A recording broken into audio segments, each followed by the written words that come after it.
AMD Ryzen and Radeon driver installation.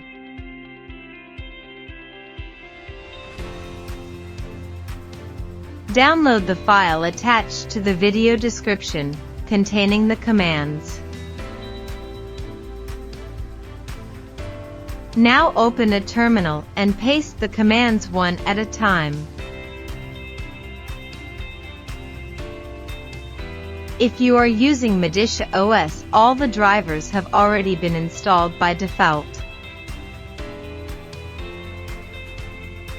If, on the other hand, you are copying and have another distribution, read the commands from the screen. Now, for those who use laptops, let's install fan control LM sensors fan control.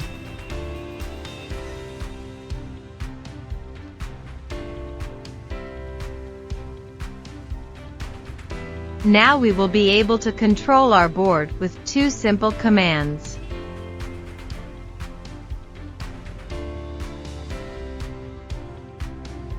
Command, Radeon top.